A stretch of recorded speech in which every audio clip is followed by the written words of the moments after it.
A paz do Senhor Jesus, meus irmãos. Glória a Deus. Estamos felizes de estar aqui mais uma noite. Amanhã, se Deus quiser, estamos indo para Isaías Coelho. Vocês sabiam que a outra vez que estivemos aqui, há 5 meses atrás, quando estivemos em Isaías Coelho, foi tremendo o que Deus fez lá. E nasceu o Ministério Maep, da qual somos presidente, lá em Isaías Coelho. Glória a Deus. Os irmãos estão firme e forte, e agora estamos indo lá para pôr alguns fundamentos, da qual fomos chamados. Amém? Amém. E graças a Deus vai dar tudo certo. Amém? Irmãos, queria fazer uma oração com vocês. É o seguinte, esse dia, terça-feira, só Deus sabe o que você possa ter passado. Qual é a ira, qual foi a provocação, qual foi a tentação, da mesma frustração, que seja. Ou quem sabe o Espírito Santo te tocou para você orar e você ficou ligado na TV. Ou ele te tocou para louvar, colocar um louvor, ouvir uma adoração e você ficou assistindo algum vídeo do YouTube ou outra rede social. Quem sabe o Espírito Santo te tocou para você ler a Bíblia. Você ali não fez isso. Sabe, é assim que o Espírito Santo faz. Ele é muito fino, educado e elegante. Então ele dá um toque. Vai ler. Vai orar. É um impulso do Espírito. Se a gente aprende a seguir o impulso do Espírito, irmãos, a gente vai cumprir a palavra andai no Espírito, e não cumprireis os desejos da carne. Amém? Amém. Então feche os seus olhos, em nome de Jesus. Faça uma oração pedindo perdão ao Senhor. Aleluia.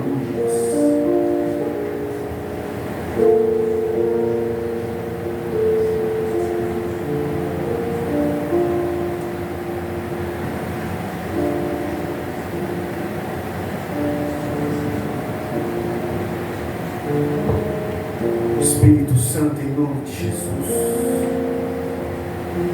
perdoa-nos todo o seu toque, com que o Senhor nos tocou, e nós não seguimos o teu toque. Perdoa-nos no sangue de Jesus, purifica-nos. Espírito Santo, se qualquer um de nós, por um momento de ira, soltou um palavrão, uma palavra dura,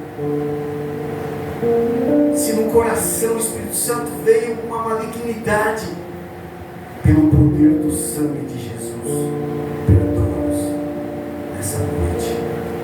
Lava os nossos pés pela palavra, em nome de Jesus. Amém, irmãos? Capítulo 9 de Lucas. Vamos ver aqui. Jesus convoca os seus 12 discípulos, os apóstolos, e nós vamos ver o que os 12 fizeram, e depois vamos ver o que os 10 fizeram, os 70 no capítulo 10.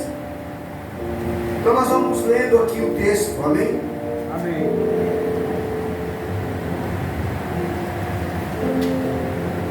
Louvado seja Deus. Então diz assim: e convocando os seus 12 discípulos, deu-lhes virtude e poder sobre todos os demônios para curarem enfermidades. E enviou-os a pregar o reino de Deus e curar os enfermos. E disse-lhes: nada leveis convosco para o caminho, nem bordões, nem alforjes, nem pão, nem dinheiro, nem tenhais 2 vestidos. E em qualquer casa que entrardes, ficai ali, e de lá saireis. E se em qualquer cidade os não receberem, saindo vós dali, sacudi o pó dos vossos pés, em testemunho contra eles.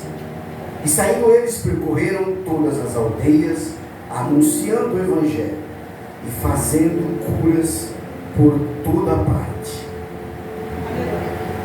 E o tetrarca Herodes ouvia tudo o que se passava e estava em dúvida, porque diziam alguns que João ressuscitara dos mortos, e outros que Elias tinha aparecido, e outros que o profeta dos antigos havia ressuscitado. E disse Herodes: a João mandei eu degolar. Quem é, pois, este de quem ouço dizer tais coisas? E procurava vê-lo. Você observa aqui, irmãos, a mentalidade do judeu. A mentalidade do judeu é uma mentalidade de milagre, de sobrenatural. João tinha sido morto há pouco tempo, João ressuscitou. Alguns falavam: não, Elias voltou. Um dos profetas antigos ressuscitou. A mentalidade do povo judeu era uma mentalidade de sobrenatural. Porque desde Abraão, amém? Toda a história, Isaac, Jacó e os profetas, Samuel, Elias, Eliseu, o povo de Israel foi marcado com livramentos, como a irmã disse aqui na saudação. Deus deu livramento através de trovoadas. Amém? Então, essa era a mentalidade do povo. E o tetrarca Herodes, esse homem era muito ímpio. Dominava ali, estava ali sob o comando de Roma. E ele fala assim, e disse Herodes, versículo 9: a João mandei eu degolar. Mandou arrancar a cabeça de João. Quem é, pois, este de quem ouço dizer tais coisas? E procurava ver. Os maiores pecadores querem ver Jesus. Glória a Deus, eu creio.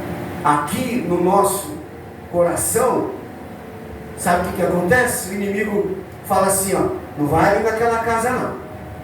Ali você tem que ir, ali é perturbado. Aquela pessoa ali, cuidado com ele. Ele é endemoniado. É assim que o inimigo usa até a boca de alguns crentes. Não vou lá não, Deus me livre, aquela casa ali é cheia de maldição.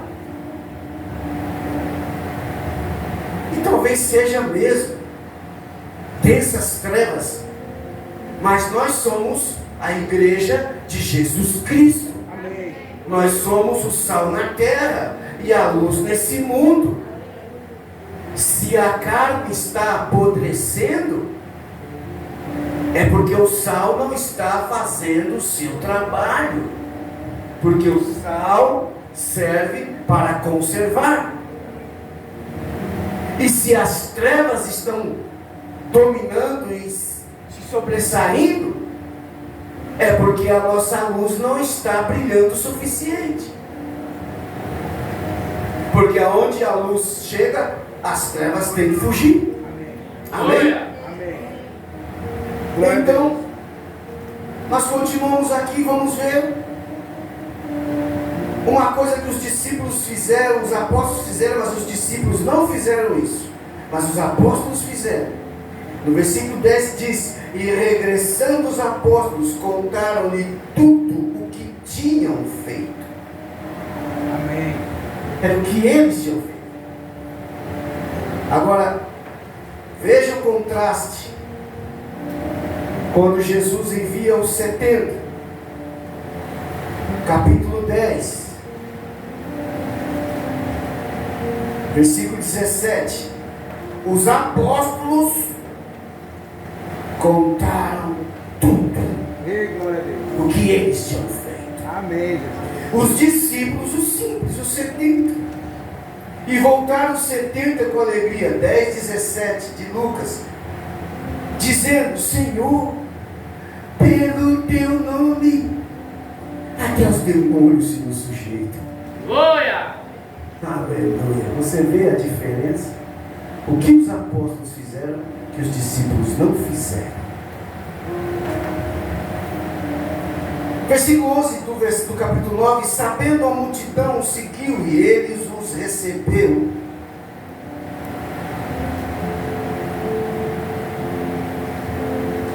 E falava-lhes do reino de Deus, e sarava os que necessitavam de cura. E já o dia começava a declinar. Então, chegando-se a ele os 12 lhe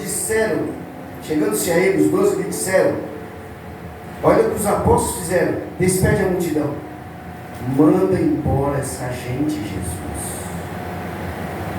para que, indo aos lugares e aldeias em redor, se agasalhem e achem o que comer, porque aqui estamos em lugar deserto.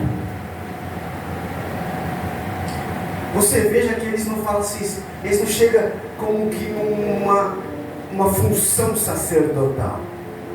Jesus é Deus. Eles não chegaram assim: Jesus, essa multidão está com fome, está ficando tarde, o que a gente vai fazer? Não. Era tão bom ficar com Jesus, eles queriam ficar só na conferência com Jesus, só nos congressos. Despede a multidão. Manda essa multidão comer, Jesus. Isso era o coração dos apóstolos. Aí Jesus tratando os apóstolos, versículo 13. Mas ele lhes disse: dai-lhes vós de comer. Amém. E eles disseram: não temos senão 5 pães e 2 peixes, salvo se nós próprios formos comprar comida para todo este povo. Meu Deus! Será que eles não lembraram do maná no deserto? Na hora, Jesus só provou no coração deles. Jesus prova o nosso coração. Ele permite situações e circunstâncias adversas que não são agradáveis, para ver o que vai sair de nós. A pérola é formada dentro da ostra, mas a pérola é formada porque um grão de areia entra dentro da ostra e a incomoda, a machuca. Então ela vai liberando uma química para amenizar seu sofrimento, e aquela química vai formando a pérola. Quando você está em aflição, quando você está diante de uma tribulação, quando você está numa situação adversa, o que sai de você? O que você é quando está sob pressão? Quando as coisas não estão de acordo da forma que você deseja, o que sai de você?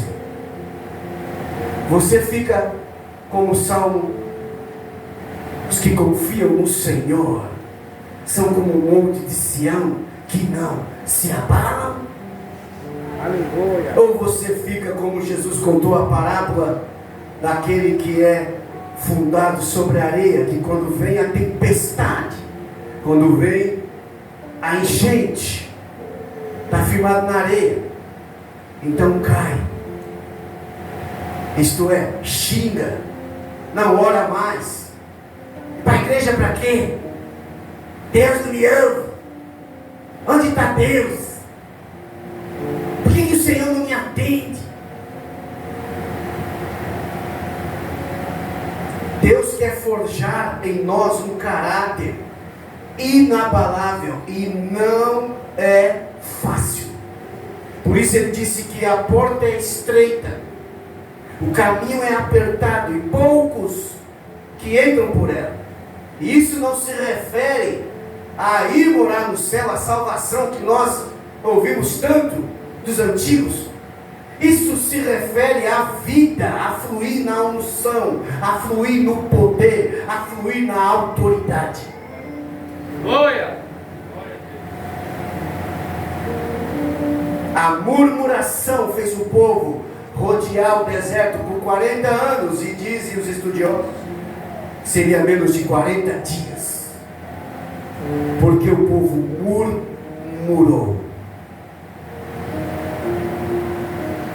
O que sai de você quando você está sob pressão? Qual é a sua atitude? Aonde você vai? Para o seu cantinho da oração? Todo crente tem que ter um cantinho da oração. Eu tenho meu lugarzinho de oração no meu quarto. Eu gosto de orar ali.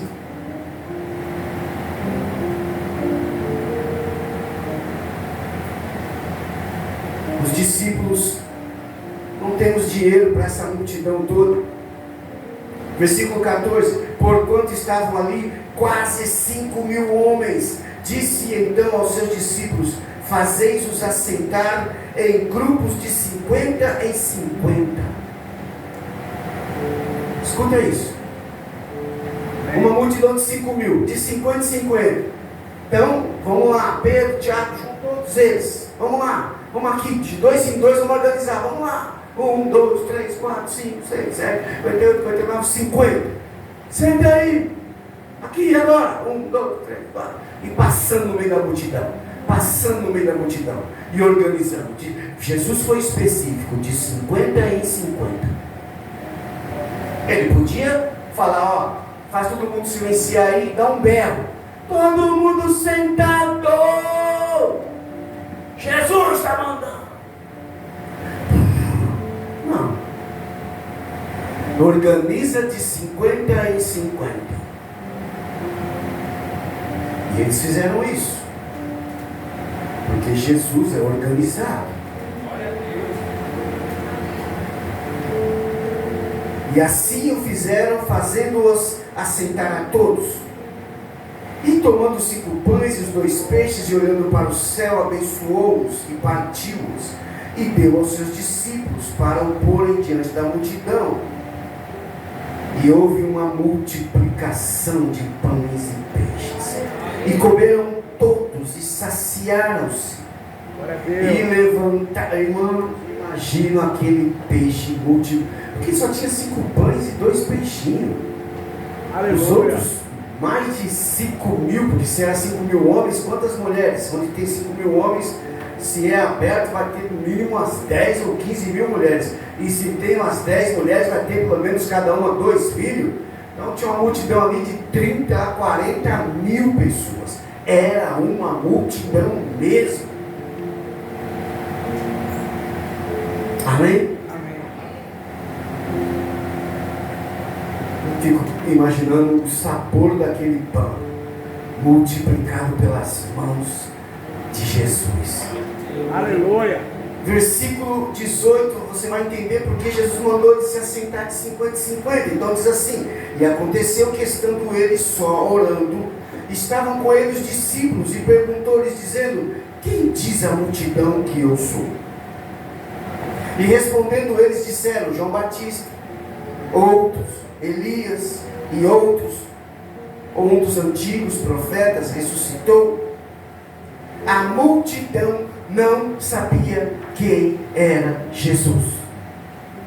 Escute o que eu vou dizer, porque o Espírito Santo não nos quer religiosos. A multidão não sabia quem era Jesus. João Batista é um dos profetas, algum outro que ressuscitou, Mas mesmo Jesus sabia disso. Está escrito na palavra, Jesus bem sabia o coração do homem. Jesus conhecia, Jesus sabia que a multidão não tinha ideia de quem ele era. Mas mesmo assim, Jesus não deixou de alimentá-los. Aleluia!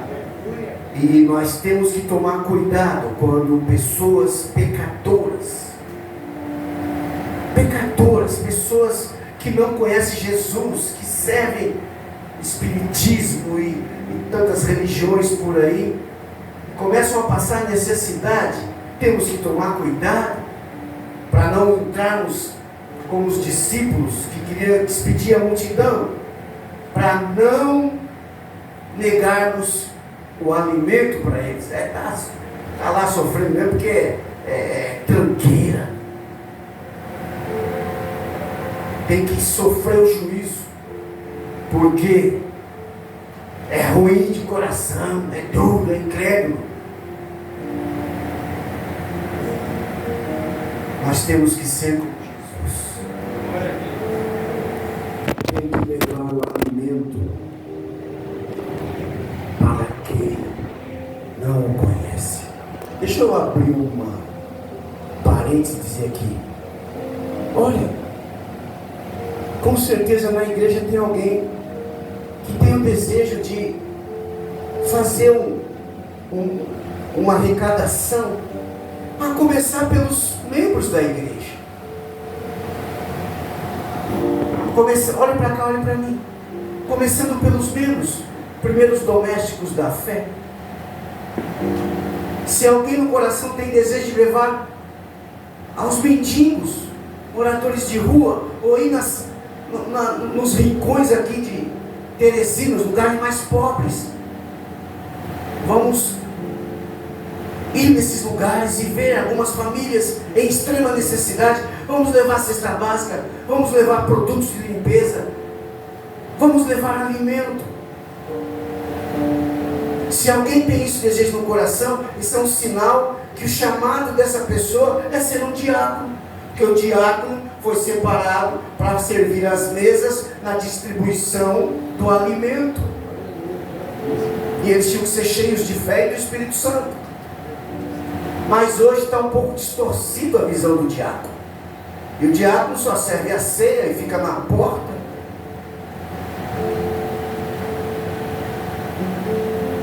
Mas os diáconos da Bíblia foram separados por Deus, porque estava havendo muita arrecadação e algumas mulheres gregas estavam sendo deixadas de lado, famílias, muitas.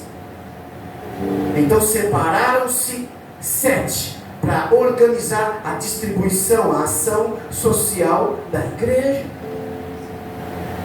Um pastor em Pará, ele disse: Carlos, eu consegui um contato com um empresário, e eu fui numa comunidade pobre, e ele doou muitos brinquedos.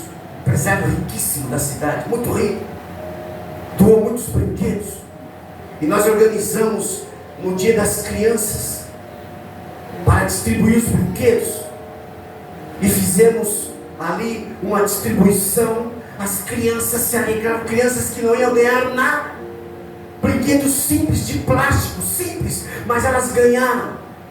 Carlos, de noite a igreja encheu, e durante a semana, e durante o outro mês, e muitas almas se converteram a Jesus por causa daquela ação social. Porque quando a gente dá aos pobres, louvado seja Deus, algo se rompe dentro deles, e eles enxergam a igreja como ela é. Ela é a extensão de Jesus na terra. Então, continuando aqui,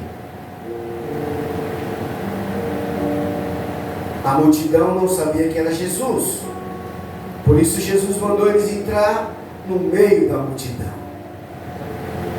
O evangelismo de poder é o evangelismo que você entra na casa dos perdidos e pecadores, que você entra nos campos e valados. E disse-lhes: e vós, que dizeis que eu sou? E respondendo Pedro disse: o Cristo de Deus, e admoestando-os mandou que a ninguém referisse isso, dizendo: é necessário que o Filho do Homem padeça muitas coisas, e seja rejeitado dos anciãos e dos escribas, e seja morto e ressuscite ao terceiro dia. O versículo 23 diz: e dizia a todos: se alguém quer vir após mim, negue-se a si mesmo, e tome cada dia sua cruz, e siga-me. Jesus proíbe os discípulos, apóstolos, de falar quem ele era. Está no texto. E vocês? E Pedro tem a revelação: tu és o Cristo, tu és Deus, tu és o que Isaías profetizou pelo Espírito Santo. Jesus fala: não fala isso para ninguém. Não falar a verdade de quem Jesus é. Por quê? Jesus disse: se você quer vir após mim, negue-se a si mesmo. Se você não está disposto a negar-se a si mesmo e seguir a Jesus, e você fala de Jesus, a pessoa olha para você e vê um mau testemunho, porque os pecadores não leem Bíblia, eles leem a minha e a sua vida. Se eu não nego a mim mesmo e eu falo de Jesus, a pessoa olha para a minha vida e diz: ser um crente como esse aí? Não fale de Jesus se você não está disposto a negar a si mesmo. Você vai evangelizar as pessoas, e o que é que elas falam? Você sabe, ela já vai acusar a igreja tal, pastor tal, ciclano, beltrano. Olha aí, estão roubando, estão fazendo, estão acontecendo. É engraçado que eles não falam dos mormons, não falam das testemunhas de Jeová, não falam dos espíritas segundo o evangelho de Allan Kardec, em que no livro do Allan Kardec ele fala que nós temos que perdoar Satanás, porque Jesus mandou perdoar o inimigo. Eles não falam, porque não são o corpo de Cristo. Testemunha de Jeová diz que o Espírito Santo é um vento. Os mormons dizem que Deus tem uma mulher no céu, ainda tem relação com ela.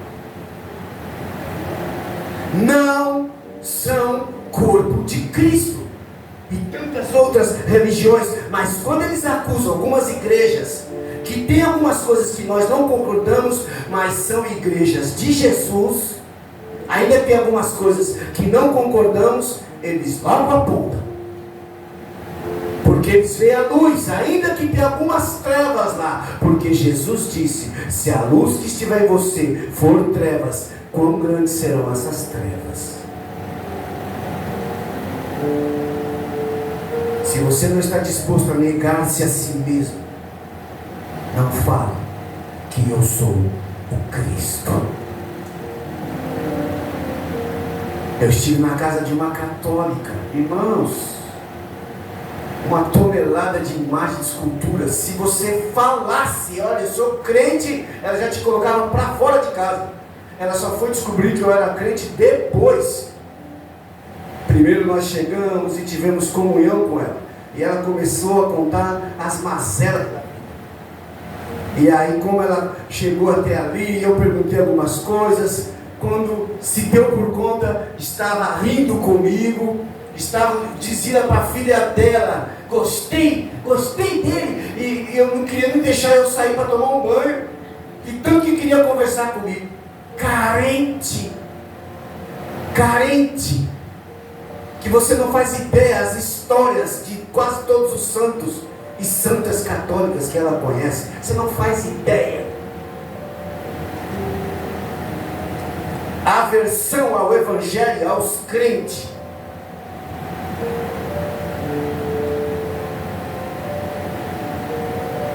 Mas ali, de forma carinhosa, fomos conversando, fomos ouvindo ela. Tentava falar no coração dela, e ela dura. Mas no final, Ela pediu para ler um salmo, e lemos o salmo. E ela pediu para ler outro salmo, 72, e lemos o salmo 72. E no meio do salmo 72 havia um decreto de juízo contra os inimigos do Senhor. E nós sabemos que o que está por trás da idolatria. E começamos a decretar os juízos do Senhor na casa dela. Aleluia! Ela pediu para ler o Salmo 51 e lemos o Salmo 51. E as lágrimas começaram a descer na casa dela. Glória! Ela começou a chorar. E nós profetizamos o Salmo 51. E depois ela pediu o Salmo 91. Aí foi pancada. E profetizamos: louvado seja Deus. No evangelismo, primeiro você tem que ganhar o coração da pessoa. Ela vai fazer uma leitura de você. Se você só fala de Jesus, ela vai ter você como um fanático, religioso, um crente chato. Ô Carlos, pega os folhetinhos, está entregando os folhetinhos. Amém pelos que entregam o folhetinho, mas nós estamos enquadrados em Efésios 4:11. Não que eu não entregue o folheto, mas Efésios 4:11, você precisa entender isso. Você que tem o chamado de evangelista, e não use a unção de evangelista como uma plataforma para ser pastor. Não faça isso. O que você é, você é. Eu fui ungido evangelista em 2000 e eu sou até hoje. Fui num culto, num pastor, um culto abençoado, e o Espírito se moveu e o irmão seria ungido evangelista. Aliás, tinha sido ungido evangelista. E o Espírito se moveu, e o pastor veio: olha aqui pelo meu evangelista que nós ungimos. E coloquei a bandeira do Brasil nas costas dele. E eu orei com todo o meu coração: Senhor, eu me alegro que o Senhor está levantando evangelistas. 40 dias depois teve uma consagração na igreja. E o pastor ungiu ele a pastor. Eu falei: ué, tem alguma coisa errada aí. Ele não era evangelista. Veja aí a função do evangelista, capítulo 4, versículo 11. E ele mesmo, aqui é Jesus, deu uns para apóstolos, e outros para profetas, e outros para evangelistas, e outros para pastores e doutores. Versículo 12, veja o propósito dos 5 ministérios, querendo o aperfeiçoamento dos santos para a obra do ministério, para a edificação do corpo de Cristo, até que todos cheguemos à unidade da fé e ao conhecimento do Filho de Deus, a varão perfeito, à medida da estatura completa de Cristo. Evangelista não é só para, como eu fui numa igreja, eu não vou dar nome aqui, fui numa igreja, aí quem é que quer ser evangelista? É uma multidão. Essas igrejas ficam abertas o dia inteiro, para você ter uma noção do que estamos falando. E foi para mais de 70, 80 pessoas que eu olhava e subindo lá: você é evangelista. Eita, tem noção do que está fazendo? O evangelista está classificado no mesmo nível do apóstolo, do profeta. Evangelista é o dedo maior, porque é o que sai para fora. O que muitos chamam de missionário, não tem na Bíblia unção de missionário. Isso não existe. Isso é uma nomenclatura. É evangelista, pastor, dedo da aliança, e o mestre, menor dedo. O apóstolo, porque apóstolo toca todos os ministérios. Um apóstolo flui nesses dons ministeriais, é o que dá o sustento. Toca todos os ministérios. Um apóstolo constituído por Deus é usado na unção profética, é usado no evangelismo para romper, é usado para cuidar da igreja. Quantos apóstolos são também pastores, e ele tem uma unção de ensino, por isso é apóstolo. Profeta é o dedo que aponta o caminho dos céus, aponta para Deus, santidade, aponta o caminho do inferno. Isso é o profeta. Aponta, é por aqui. O profeta confronta. O profeta tem autoridade. O evangelista é o que sai das quatro paredes para ir para fora, evangelizar, levar as boas novas. O pastor é o que tem a aliança, o dedo da aliança, porque ele tem prazer em estar cuidando do rebanho.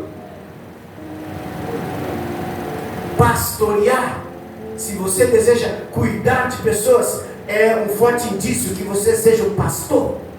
Mas se você é como eu, que quer ir para o Vietnã, Camboja, Sudão, Marrocos, Egito, países do Oriente Médio, da Ásia, países fechados ao Evangelho, é um forte indício de que você é um evangelista. E eu estou falando isso porque você possa estar desejando algo, mas fazendo outra função. E o mestre é aquele que pega as passagens da Bíblia que são complicadas e descomplica. Você pode ter 30 anos do Evangelho como eu, que já sentei em alguns cultos com o mestre ensinando, e eu falei, meu Deus, como ele tira isso desse texto? É um mestre. A função dos 5 ministérios é preparar a igreja para fazer a obra do ministério, porque o ministério não é feito através somente do pastor Altair, a irmã pastora Andréia e alguns irmãos que assumem o púlpito. O púlpito deve ser um lugar em que se eleva a adoração e traz o treinamento, a edificação para o corpo de Cristo.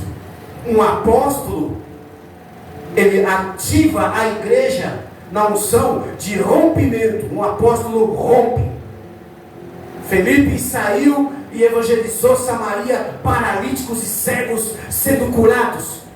Mas teve que ir Pedro, o apóstolo, para romper e os discípulos receberem o enchimento do Espírito Santo. Para trazer a doutrina santa da igreja, Deus teve que levantar Saulo, e trazer através de Paulo a doutrina santa da igreja, e até hoje aí está, escreveu mais cartas do que todos os apóstolos.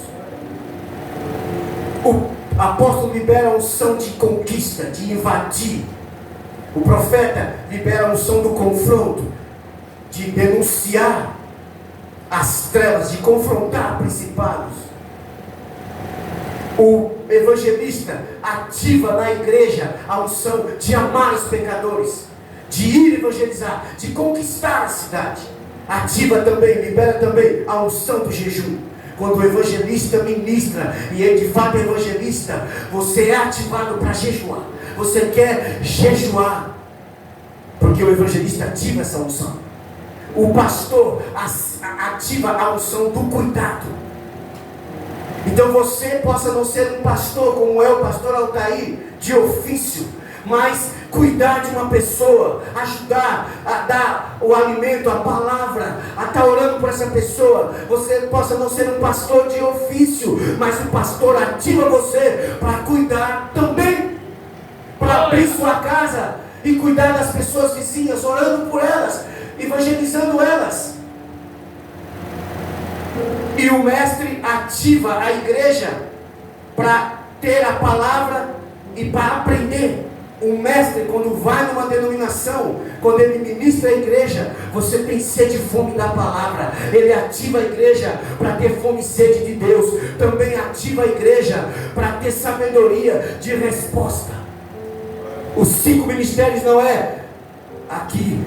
Veio o diácono, depois veio o presbítero, depois veio o evangelista, depois veio o pastor. Isso é invenção de homens. Paulo classifica os 5 ministérios no mesmo patamar. A uns ele deu para apóstolos, a outros para profetas, e outros para evangelistas, e outros para pastores e doutores, mestres. Para quê? A palavra, para o aperfeiçoamento dos santos. Sabe o que a palavra aperfeiçoamento quer dizer no original? Katartismos, que significa entregar ferramentas. Esses 5 ministérios são constituídos por Deus para entregar ferramentas, para ativar você, para liberar sobre você a unção. Para você, tem lugar que você tem que romper, é a unção apostólica que flui sobre você. Tem lugar que você tem que confrontar as trevas, é a unção profética que Deus quer ativar em você. Tem lugar que você precisa, na ousadia, falar do amor de Deus, é a unção do evangelista. E tem lugar que você tem que cuidar da pessoa, a unção pastoral. E tem lugar que é para ensinar as pessoas, é a unção do mestre. Você pode aplaudir a Jesus? Aleluia!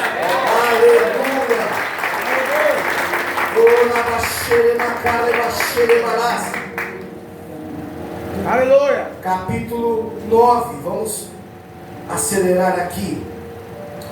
Versículo 24, que qualquer que quiser salvar sua vida, perderá, mas qualquer que por amor de mim perder a sua vida, a salvará. Irmãos, e Jesus vai dizer, porque aproveitou não ganhar o mundo inteiro e perder a sua alma. Isso aqui é muito importante.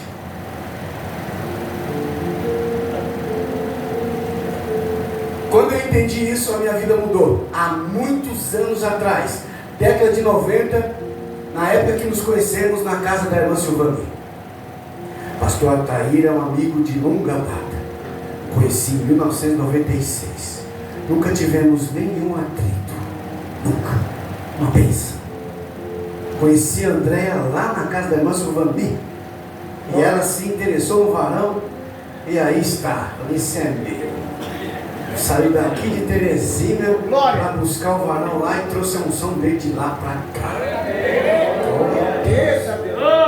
Pensa um casal abençoado. Amém, irmãos? Escuta isso. Quem salvar a sua vida, perderá. Mas quem perder a sua vida por amor de mim, salvará. Essa vida que Jesus está falando é a vida da alma. Você tem uma alma, você tem emoção. Você tem emoção, desejo, vontade.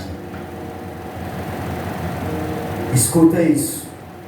Se você matar a sua alma, se você morrer na sua alma, para aquelas coisas que lhe são adversas, que lhe desagrada, a unção explode em você. O problema é que nós somos muito vivos na alma. A alma impede o Espírito Santo de se manifestar no nosso espírito. Pessoas almáticas se ira facilmente, briga com qualquer coisa, se chateia com qualquer coisinha. Vive na vida da alma. A alma está viva, gritando. Esse perder a sua alma, aquele que perder a sua alma, aquele que morrer para as suas emoções.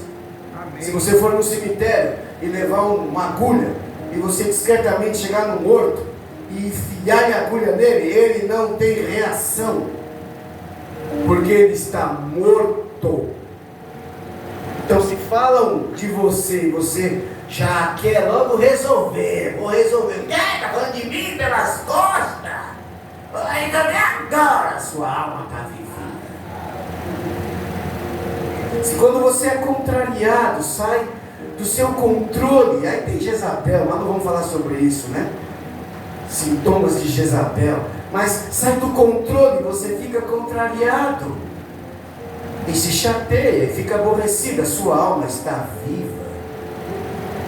Você ainda não morreu para a vida da alma. Eu tive o privilégio, o Provérbios 27 diz: não sejam os teus lábios que te exaltem, não seja a tua boca que te promova, mas sim os lábios de outro.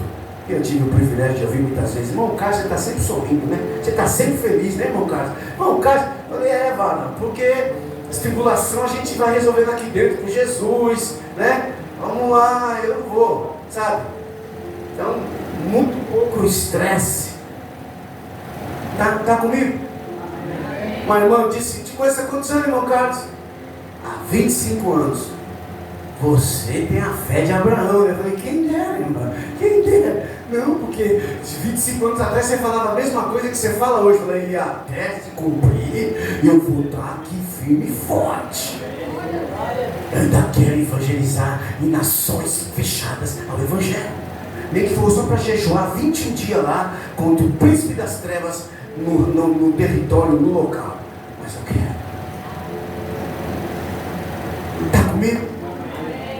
Como está a sua alma? Está viva? Como você vai falar de Jesus se sua alma está viva? Falou do Corinthians? Fala do Corinthians não! Briga pelo Corinthians, nem sabe que você existe.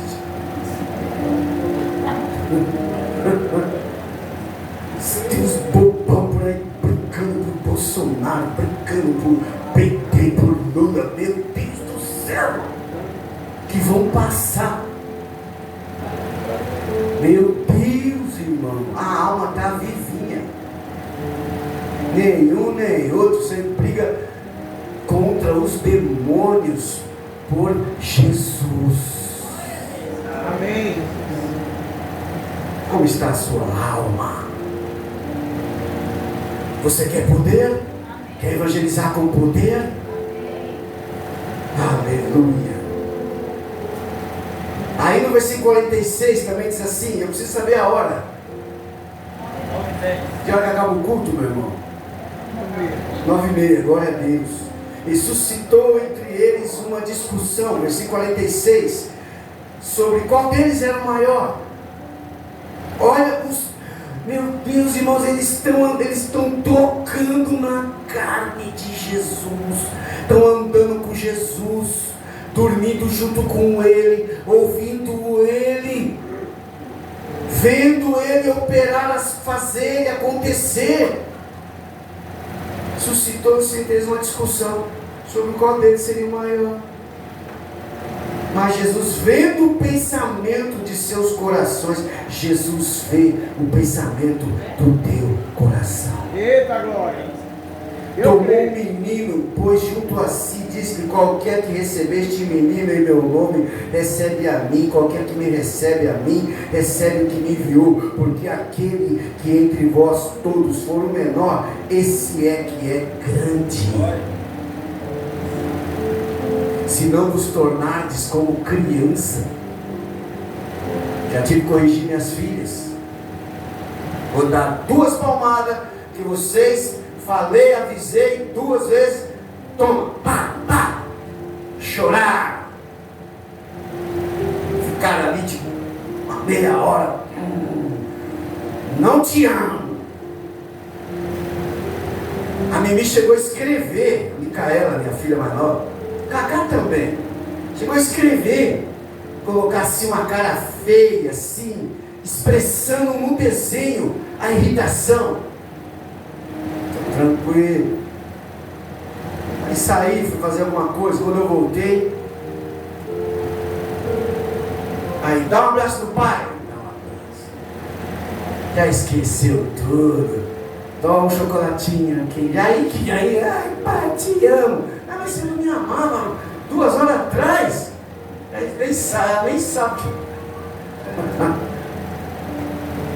Isso é que nem criança, irmão.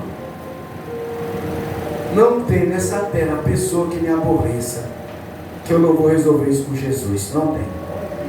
Não tem. Não tem. Eu aprendi isso há muitos anos atrás. Vida da alma. Eu vou falar com Jesus. Sabe o que eu fiz uma vez? De uma pessoa que me aborreceu. Eu fui para o monte orar. E fiquei o dia inteiro em jejum e oração. E lá, à tarde na oração, eu disse, Jesus, o que é que o Senhor sente por esse camarada aqui que dá vontade de torcer o pescoço dele? O que o Senhor sente por ele? E não tem como Jesus falar, eu sinto raiva dele, aquele dia, ai dele, que veio forte no meu coração. Mesmo amor que eu tenho por você, eu tenho por ele. Me quebrantou. Amém. Eu entendi no profundo que a luta é contra príncipes das trevas e não contra seres humanos. Capítulo 10. Vamos aqui agora ver, para nós encerrar rapidamente, o que os discípulos fizeram. Os 12, só, meu Deus do céu, quem que é o maior? Não, sou eu, que me chamou primeiro. Não, você. Eu era o maior pecador entre vocês. Eu era coletor de imposto. Por isso mesmo que você não é o maior. O maior sou eu que estava lá. E foi aquela discussão. E Jesus chega no meio daquilo.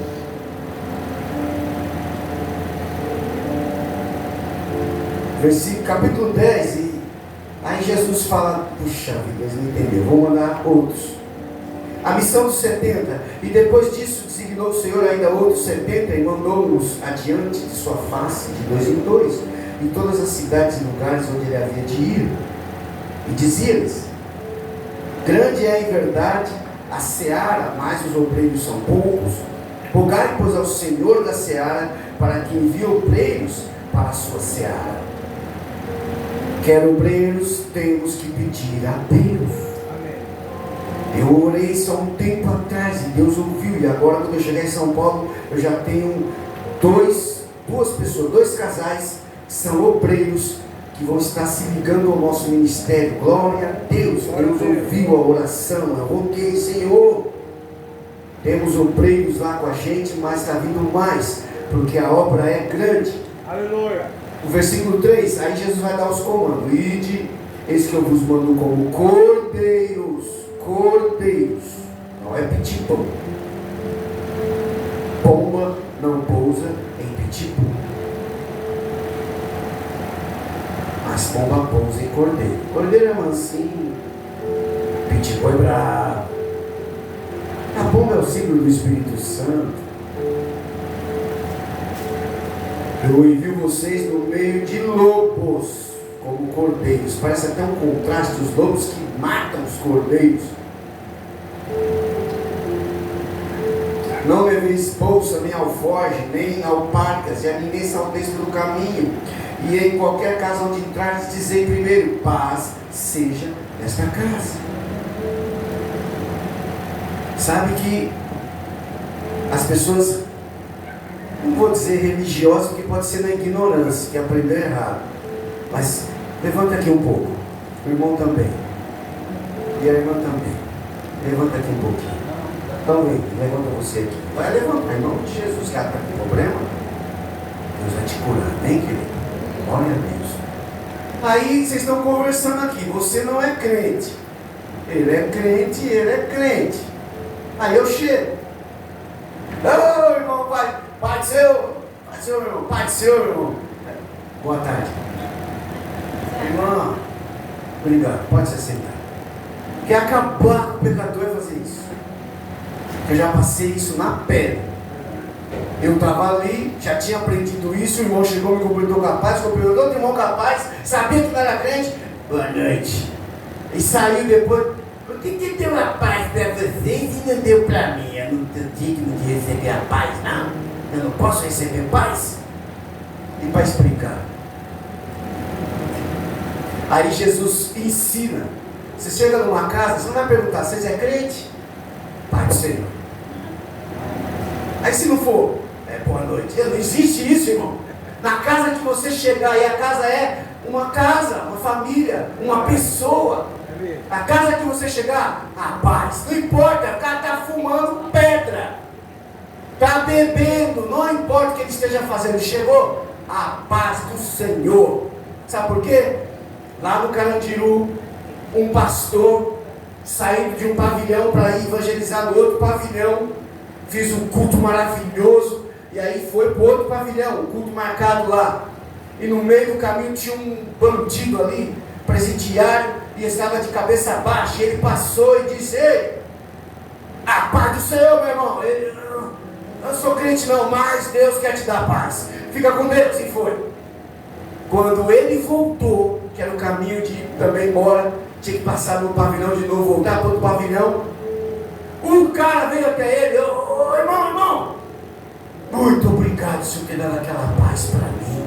Quando você deu aquela paz para mim, depois que você saiu, eu senti uma coisa tão boa, aquela tristeza foi embora, senti uma alegria, muito obrigado, e comecei a chorar, muito obrigado. Uma paz mudou o coração daquele homem, aleluia. Está comigo, irmão? Amém? Na casa que você entrar, dê a paz. Se a casa for digna, Jesus disse, ficará sobre ela. Se ali houver algum filho da paz, repousará sobre ele a vossa paz. Versículo 6, né? E se não, voltará para vós. Não é perdido. Isso é profundo, irmão. E ficai na mesma casa, comendo e bebendo do que eles tiverem, pois digno é o obreiro de teu salário. Não andeis de casa em casa. Sabe o que significa isso aqui, irmão? No Oriente Médio, a cultura de comer e beber fala de comunhão.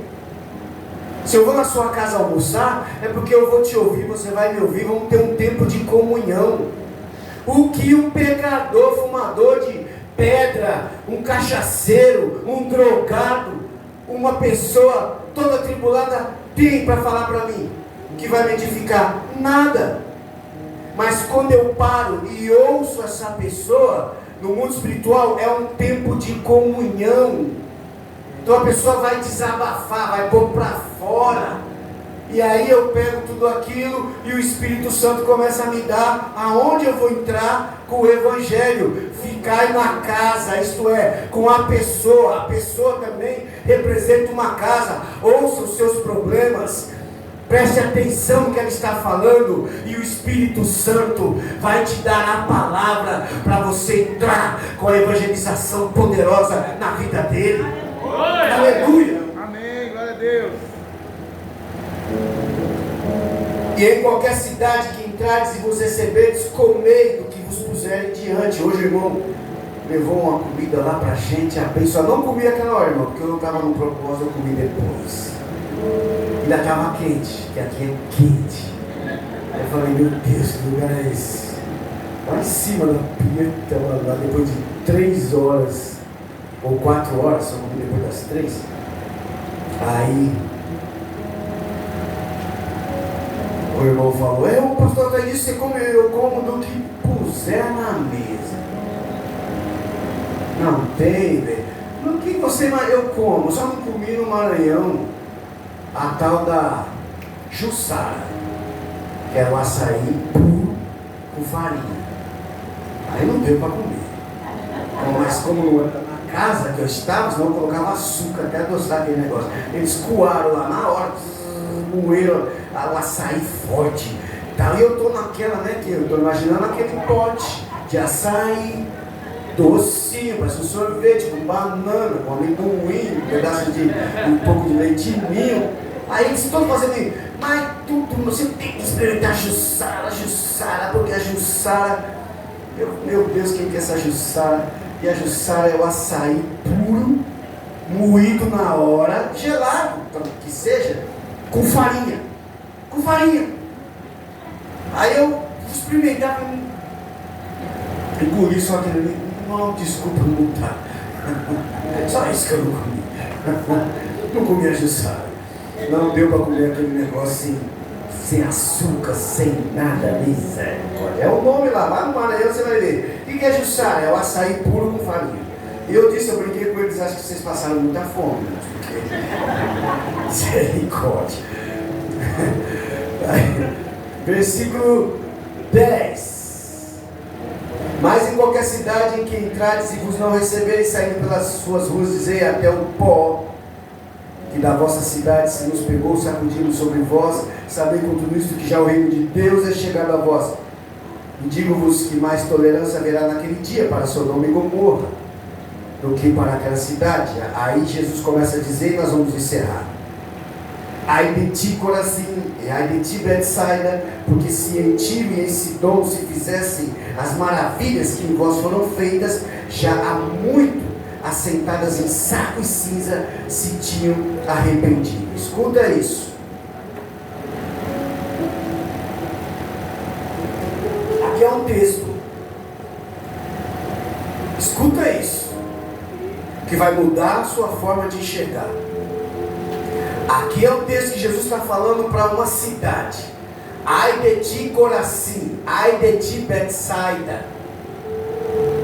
2 cidades. Pastor, escute isso. As cidades têm uma personalidade. Eu não conheço Teresina, mas eu tenho uma palavra essa noite para decretar sobre Teresina. Tem um hino de fogo aí?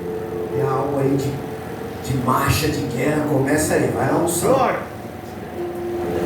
Quando fomos à Colômbia, escuta isso, oh glória. Estou indo, se Deus quiser amanhã, eu preciso liberar isso. O Espírito Santo trouxe você aqui para receber dessa unção, para que o seu evangelismo seja poderoso. Pessoas, vidas que você tem evangelizado, família, pessoas na sua família. Aleluia! Que os demônios têm possuído elas, e é na cidade. O Espírito te trouxe aqui para ativar você. Eu creio. Porque o Espírito vai falar à cidade, e a cidade vai ouvir a sua voz, e você está dentro da cidade, e você não vai como os apóstolos, você vai como os discípulos, porque depois você vai ver que os discípulos regressaram dizendo: Senhor, pelo teu nome os demônios se nos submetem. Pessoas que têm demônios de cegueira, de qualquer que seja a situação, esta noite eles ouvirão a voz, mesmo que os demônios estão dentro deles, e eles sairão das trevas e irão para a luz.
Quando eu voltei para São Paulo,